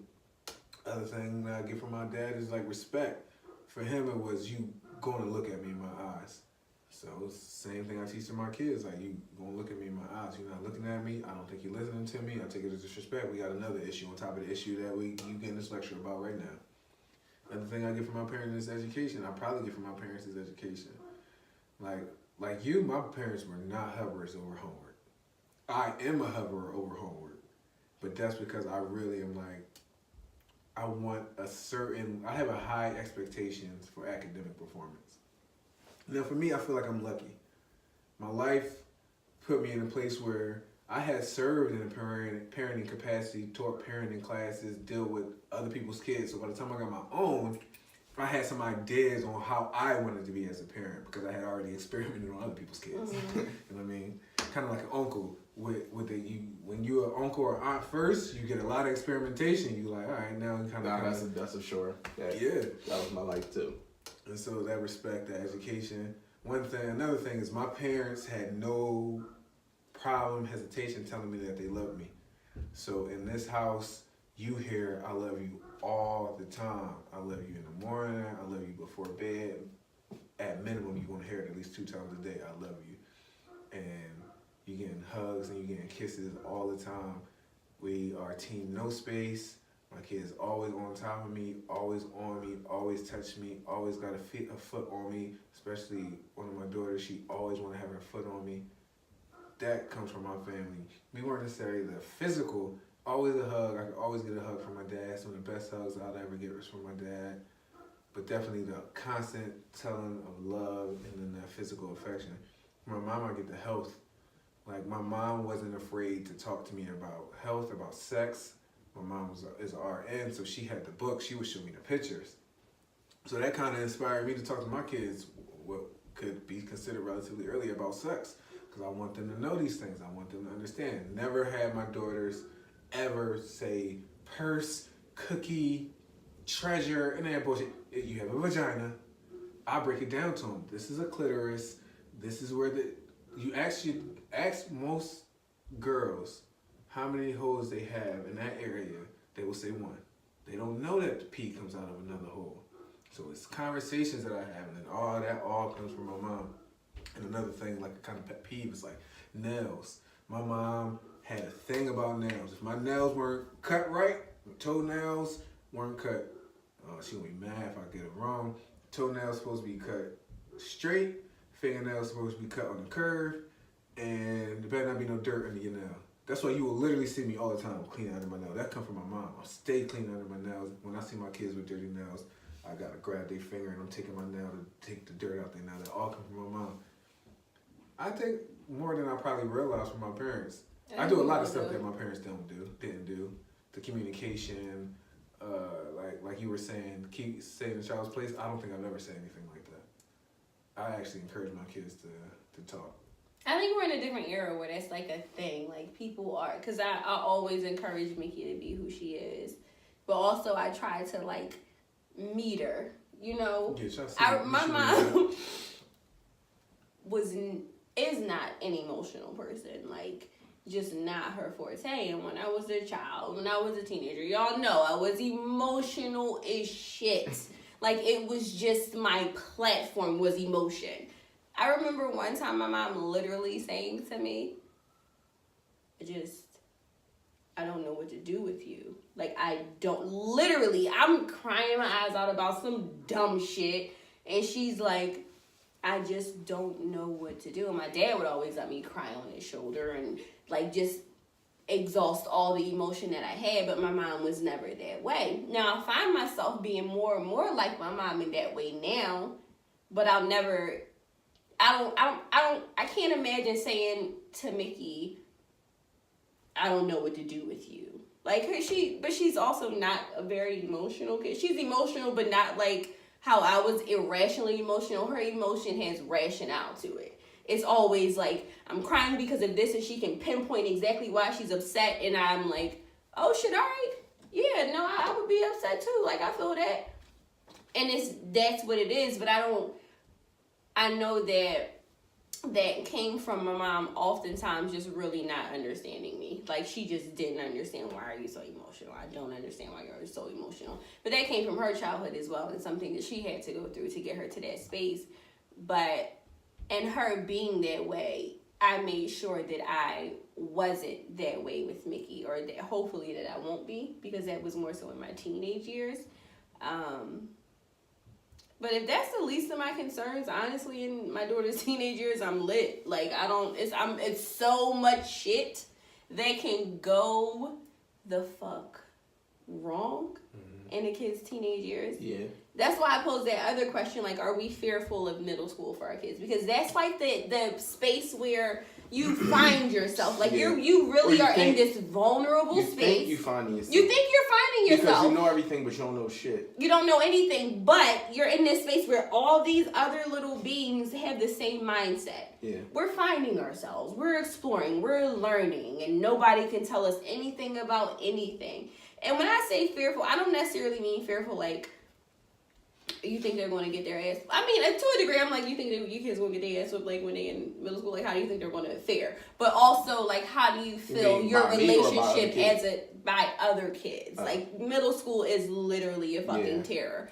But for you as a parent in that space, as a parent of a middle school age child, like, what do you... When you think about it, what are your thoughts? It's scary even think about that. I just hope my kids share things with me, because I didn't tell my parents so much. Neither. So there's so much, it's a lot that I did and had done to me that they didn't know about. And I just hope, because that's where, hopefully it didn't happen before, but that's where the sexual experimentation for me with peers really started. Yeah. Girls was getting breasts. Yeah. Touch some breasts. Like, it became. Yeah. I just really hope my kids. That's that tender age of puberty. Thinking you, like I said, you feeling like you making adult decisions, and you don't know shit, and it's just like, it wasn't no way. I was one of them kids that was too smart for my own good. I'm sure probably a lot of us are like that, and and I knew how to not get caught behind a lot of shit.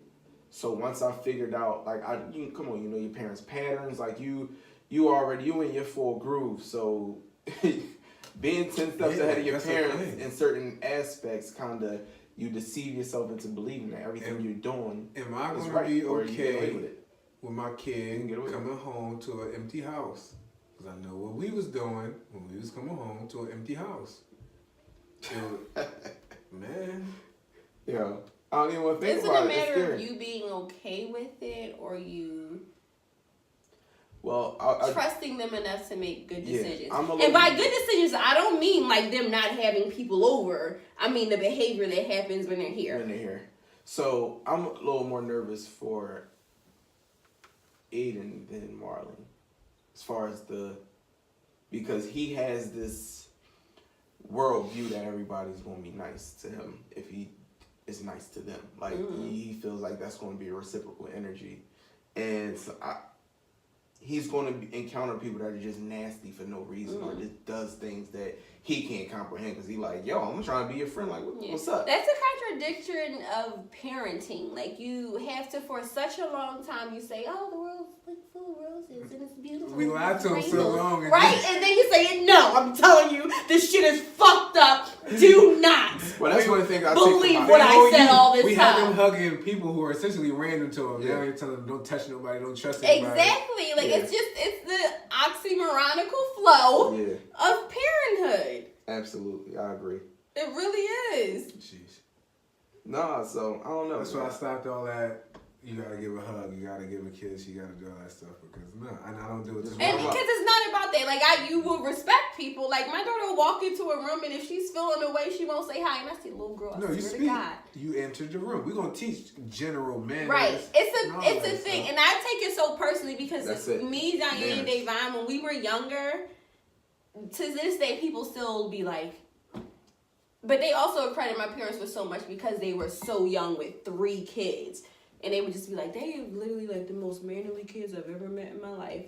So Mickey, when she says yeah to me, I'll be like, I'm the same way. What is a big issue for me? Sorry? No, yeah is the issue. And what is not an option? Not an option. I don't get yeah, I get what. It's yes what or no. makes me say, hold up. What makes me like, who the fuck? It's anything other than yes when your agreement is supposed to be your response. Yeah. Check yourself at the door, fam. If you say anything to me other than yes, you know you need to correct yourself. Is excuse me, I didn't hear you. You better say something like that. It's a mouthful, isn't it? Say it again. Yep. Excuse me, I didn't hear. Yeah, they gotta say, what did you say? Excuse me, I didn't hear you. Can you repeat that, please? I give them like 5 options. Yeah. Simple. Mickey will do shit. She'll talk. Like this will be Mickey. This will be Mickey talking to me, and the music's on in the car. Excuse me. This will be Mickey and the music on in the car. Mommy, I need what you say, Yo, baby? That I hate. And I'll say, what you say, baby? This is what she does. Mommy, I say, baby, you need to raise your voice an octave or 2. If I say I can't hear you, yo, why would you speak at that level again? You know what? Choir. Yes, because you know what really pisses me off? Now I gotta point out every sound that's blocking your sound. Excuse me, the window's down, the radio's on. Do you think I can hear you? No, I don't think you can. Why are you whispering? Oh my God. Talk to me. It's infuriating. She'll be like, Mommy, why are you yelling? But you raise your voice for that? Exactly. Why couldn't you raise your voice when I just needed to understand what you were saying? Or when I don't need you to be raising your voice, when I need you to be quiet. You loud as hell. Exactly. Oh, when you want something, you know how to assert your voice and project all of a sudden. You know what's so crazy? I knew this section would ultimately lead to us venting about how annoying our fucking kids can be. That's exactly what it turns into. Yo, the car thing is really a trigger for me. Or then Mickey will be, dog. My shit happened in the house. For me, it's the car in the house. In the house, the niggas not in the house. For me, it's really the car. If the car really be the issue. Mickey will be looking at some shit and be like, Mommy, look. I say, baby, you don't see me driving? You don't see me? I cannot turn around. How many times have I told you the same thing? How many times? Mickey, I don't understand. She'll get in the car. What does this say? And I look back at it and I say, baby. I'm supposed to. Like, yeah, something. Can you wait till we get to a red light? And then a red light will go by and she doesn't want to show me the thing. And then I'm now moving. Mommy, you didn't look. Did you remind me? Because it wasn't on my radar. star, dog. I didn't care about the star. You think I'm still worried about this 5 blocks later? No, you gotta remind me. Oh my I'm so God. happy that we share. Yeah. That's the thing, man. It bothers me so much. It really, I don't understand. Because, you know why it really bothers me? Because I feel myself really getting frustrated. And I'm like, I don't want to get frustrated right now. Not even just right now, with you, because you're not really actually doing anything bad. Right, you just don't understand. But it's like, but it's then now Starting at to this piss me point. off. I've done this multiple times. I've told you multiple We talking about times. years of life. I cannot turn around. I'm Kevin, say it with your chest. Like, say it with your fucking chest. Say it like you mean it, nigga. Oh my God, like I can't. Oh my goodness. It really Only time I hear what the kids say is when they asking for something they want. When they want something, they speak the way the fuck And up. but the crazy thing is, Mickey could be asking for something she wants in the car, but she's distracted by something else she's doing in the car. So she's not going to raise her voice. She's just going to be like, Mommy. What? What did you just say? You'll hear me. Literally, Mommy. You'll hear me correct my kids immediately after I walk through your door. Because they'll come in. My rule is when you walk into somebody's house, you speak to everybody in there, right? They'll come in, hi. Or you'll just speak to them, hi. Oh, Who the fuck heard that? Mm-hmm, yep. Speak up so that a person can hear that you're speaking, that you're not being the other rude. day, I give Mickey the space to feel how she wants to feel, but in certain situations, some things override those feelings. So she walked into my aunt's house the other day, and she didn't speak. Me and her just had a little spat. So she gets in the house, and she didn't say hi. I said, babe, you better say hello, because I'm still irritated about the shit that we just went through. So I said, you better say hello. She tells me, I don't want to. I said, I don't care what you want to do. You walked in somebody's house, you better speak. And she said, hi. Oh, you really want this to be a Why you want, like you really want to rumble here right now. I said, babe, you better beef? change your tone. You better change your tone right now. I said, hi. I said, this all I wanted. We didn't even have to go. I didn't have to give you all those I ain't instructions. gonna lie, our parents didn't give us that many warnings. This shit is new. It's new. It's very new. And that be the thing too. It's new. So my dad would say it One time. It was one time. But You we ain't also corrected after understood that one time. Our kids today don't get it. So it just be like, Because we shit haven't that- just hit him with that heat. Boom! Yeah, My the shit dad that you would used get to- popped to upside shut the head for, like, you don't It pop the wasn't kid. even a warning It sometimes. was You just say like, the wrong pop. thing and it was just a quick little get yourself together. But I felt Right, like I'm sorry, I did something wrong, obviously. But I felt like it was effective. It was effective. Like this new age is like, don't hit your kids, don't hit your kids, don't hit your kids, try not to hit your kids, don't hit your kids. But sometimes you go back to what you know. Sometimes it's like, yo, it's a reflex. I'm not hitting them because I want to hit them. I'm hitting them because that's all I know how to do. That's my response. Like, this, because I'm like, when the first exchange, when she said hi, I'm like, oh, you slapped the shit out. I was waiting for you to say, I slapped the shit out. He was like, I warned her again. So it's like, you had to threaten, and I'm dealing with an Aries woman or girl. And Marley is like, I feel like she advocates to get her ass whooped. Like, she's pushing to see how far she can go before you beat her ass.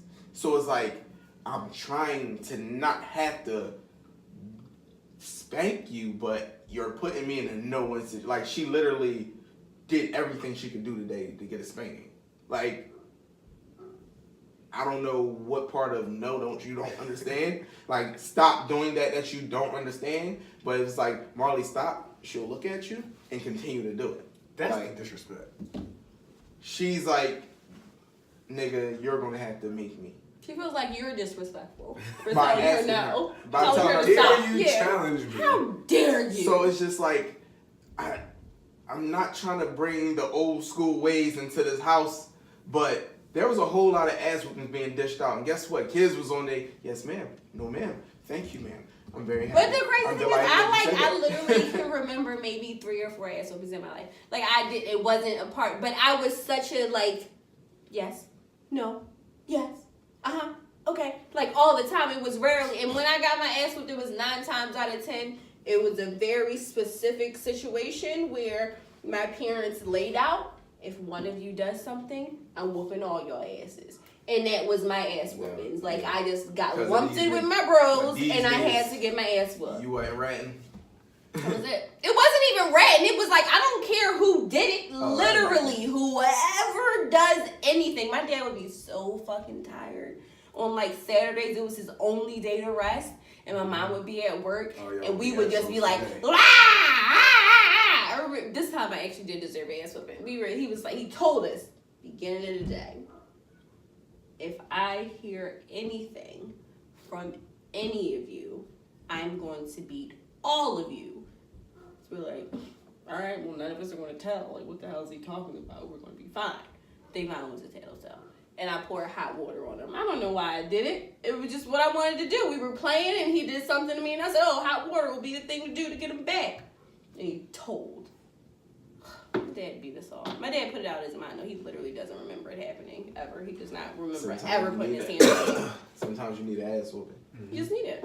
But I just, yeah, I'm trying to embrace this new parenting style because my response is get popped inside your head or popped in your mouth. My mom had the quickest right hand that I ever seen in my life. She was like motherfucking Floyd Mayweather. So I'm not really a spanker after the age of about 3. Because then I'm like, I don't know if it's doing any. I already put the fear. They know I'm not afraid to hit them. So it's nothing I got to worry about. But because I'm not a spanker and I do calisthenics, they got to do 6 inches, electric chair, shit, burpees, whatever. What is an electric chair? You gotta sit in one fucking spot. There you go. Arms up. Oh. Shaking his shit. I was about to say, like, 30 whoa, seconds. Daryl, that is worse than beating. In some ways it is. It could be. In some ways it is. No, I agree. But it's more humane. Because I be having these real conversations with my kids, I find myself saying things like, you know, if you was a man, I'll fuck you up. Like, if you was a man and you said that to me, I'll knock you the hell out. And they just looking at me like, I feel like my kids be sizing me up. Now, you know, little boy, I will fuck you up. You know, little girl, I ain't afraid of you. You see, all my kids have seen my fight videos. So y'all know I ain't no punk. Yet and still, you know I ain't gonna hit you. So now they push me. That's what I'm saying. Kids test you. I mean, just naturally they do. You have to have, like, the threat of me being popped at any given moment was me walking in that door on my best behavior. Like, you walk in on your best behavior because you know the right hand is coming. Mm-hmm. Like, you get out of pocket. One day, I walked in the house, right? And I was about 12, so my brother had to be like 20. I walk in the house and shit, I see ketchup all over the ceiling and shit. What? Why is there ketchup on the ceiling? So, apparently, my brother got smart with my mom. And he's a grown man. I mean, he still lives at the house, but you grown, fam. And she was like, son, he said something to me, and I bust his ass upside the head with the ketchup bottle. At 20, I think you can do that. You can. It's permissible. Of course. Yeah. And you know how much she's small as shit, so it's just like everything was a weapon. Everything was. It wasn't even who you talking to. It was you don't get a warning behind this shit. It's like you say some fly shit, and next thing you know, you see stars or whatever happens. And then you like, damn, like, or your ear ringing. You know what I'm saying? Because you got smacked the shit out of. Like, but it was healthy. Because so you're mindful for that purpose. Huh? No, you can use it for that purpose. And your mind, you know what I mean? You got to be mindful of what you say to people. So I want my kids to at least be mindful of their language, what they're saying. You know what I mean? Mm-hmm. Oh, that's important. We definitely want to have our kids have manners. I think maybe we don't think about it this way, and I'm only thinking about it in this moment. But having those manners is how we're able to move from room to room. Having those manners is how we can be with all different types of crowds. Because manners are universal. Everybody likes to thank you. Everybody likes to thank you. Everybody likes to please. Everybody likes the door to be held for. Everybody likes certain things. Simple things. Everybody likes when you walk into the room and you greet the room. Like, nobody, and I do it sometimes. I don't necessarily be the loudest. I see a lot of my kids doing the things I do. I walk into a room, hey, y'all. Half the people in this room ain't hear me. But at least I felt like I said, hey. Yeah. You know what I mean? But it satisfies me. It satisfied me in my need to be polite because my dad could be behind me at any moment, slap the shit out of me. You know what I mean? But that's what we learn, and it's how we're able to move from room to room. Because manners are universal. You can go in any country, they speak in any language. Manners are universal. Everybody understands a thank you. Everybody understands an English thank you for the most part. Shoot, everybody, we know Spanish thank yous, we know Italian. We all know these basic manners. We all appreciate manners. It's just a place where I think we can't skimp on. We can't let our kids feel like, no, they don't need to have it. You gotta have it. It's an essential. Yes, please, and thank you. That is a rehearsal. You know what I mean? And then, it's just like, because I be feeling like it's just me. Because Reach ain't as stern with the shit as I am. Like, you know what I mean? So if they just out with her, she's not going to make them do the things I'm going to, you know what I'm saying? Sure. So that balancing act is like, all right, I'm strict and and teaching them to do it this way because I feel like it's the right way. We all accept the fact that manners are good, but it just be like sometimes it's like I'm a little more lax with the shit. So I don't know if these motherfuckers gonna adopt that shit or not when they get older. It's gonna be more so like damn, they draw. They will because of the repetition. Literally, just the repetition of it. It's gonna become muscle memory. Yeah. I just feel and then, you know, it'll become conscious. They'll start making their own choice. They choose to be an asshole, then they choose. But you have already laid the foundation for them to have the opportunity. Absolutely, because I feel like there's no sweat off my back to do that. You know what I mean? Right. It's like, it's not hard. It's not an issue. I never struggled to say thank you. Right. That I could ever think of. Or please. I've known y'all for 20 years. Y'all can do anything for me. I'm like, yo, thanks. I appreciate it. You know what I'm saying? Like, I'm going to just... why wouldn't I say thank you? Why it's a deeper issue if you can't say thank you. Why wouldn't I? Or you know what I'm saying? Like, can you do me this favor, please? Thank you. You know what I mean? That's it. Real simple. But some motherfuckers don't got that. At all. Unfortunately. But yeah. All right. What was the next one? No, let's say the next topic. I don't know how long we've been going. For some time. Hour 40 something. Yeah. So let's say the next one for next time. Because I think we gave good stuff today. I agree. This was solid. It was solid. It's 7:30. Yeah. All right. Good time. We did good. But no, I definitely want to hit on this topic. So next time, guys, I definitely want to talk about 10-year goals and how we think this podcast is going. I was going to tie into something you said earlier because you said it would, and I feel like I know what you're going to say. Yeah, because we talk about sex a lot. And quickly and hypothetical, just to think about where we're going to go next week. If I want to run for public office within 10 years, which I may want to do, I can imagine somebody's going to bring up this podcast. And so far, so good. So far, I'm very comfortable with the things I've said. I'm very comfortable with being challenged on the things I've said.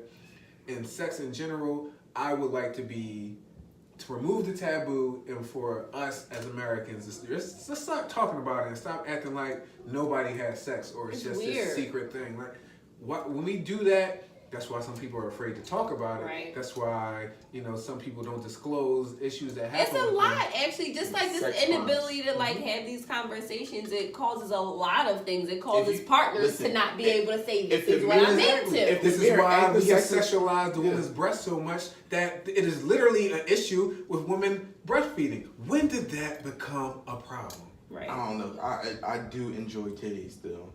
Sure, that's fine. But I've never watched a woman breastfeed like. No, it ain't gonna turn me on. But if I see a chick with some nice titties breastfeeding, can't say I'm not intrigued.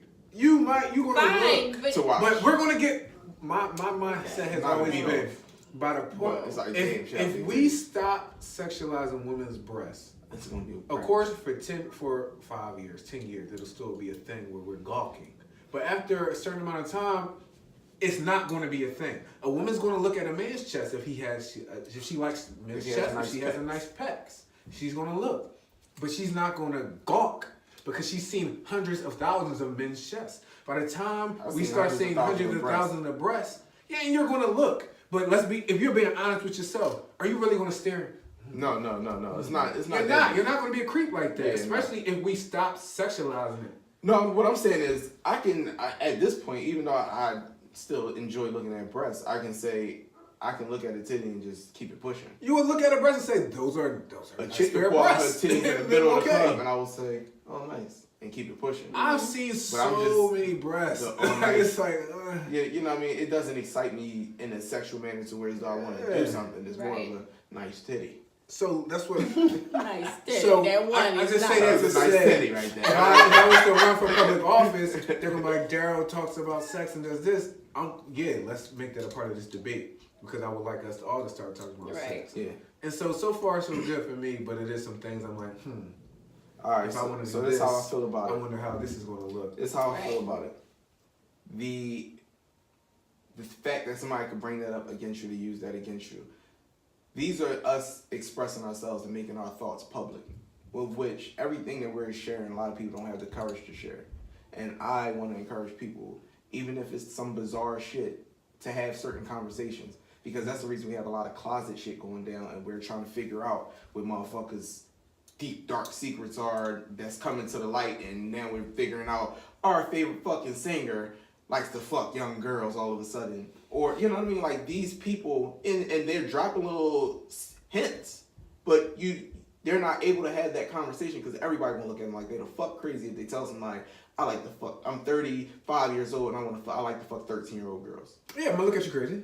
Absolutely. Because now, so if that's but taboo, now, he'll never have that conversation. So he'll never Right. be able to get the 'Cause he'll person never telling you get that's that wrong help. because of this. So exactly. and we'll never be able to unpack why he has that. So for desire. us to have these conversations and you to put it out there is not to say that people never thought the shit that we thought. They never did the shit that we did. They just not- 90% of our thoughts are probably not original. Right. So they're just not comfortable enough to talk about it.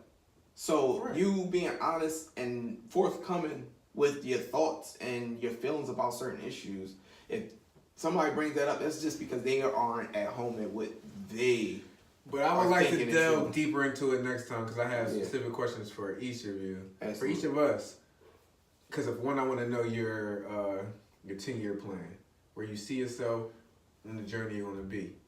Say, for example, you're doing something, you work with, maybe you leave where you're at and you're in another setting and they have listened to this podcast and they're like, not you get the job, whatever, but then you get questions. And just, I want us to not necessarily change what we're doing. I just want to have that conversation on the podcast so we can kind of fill out where we're at, what we're doing, what we want, how we sound. And it's a good chance that some of this stuff may come up in our future. Yeah. So I'm we with should you. be, smart. Yeah, absolutely. And I'm actually glad y'all entertain that because we do be saying some wild shit. And every time I think about the repercussions behind what we say, I come back to that point. Like that I just explained. It's just like, man, fuck that. Like, this is how we feel. But what if somebody doesn't want to work with you because of your opinion? That's because they're closed-minded. We can work through that. Yeah. But that's another, I got I was questions. about to say, put a cap on it. Yeah, I got questions. Talk All right, about we'll that. talk about it next week. Yeah. Yeah. All right, so thank you everybody for tuning in to the Rants and Tangents podcast. Remember, this is a podcast that aims for the oxymoronic flow. Remember, oxymoron in and of itself is an oxymoron. Oxy meaning sharp, moron meaning dull. Thank you for tuning in. Remember, we're available on iTunes and SoundCloud and YouTube exclusively. And with that, we give you the 2 fingers like a player. Peace. Peace.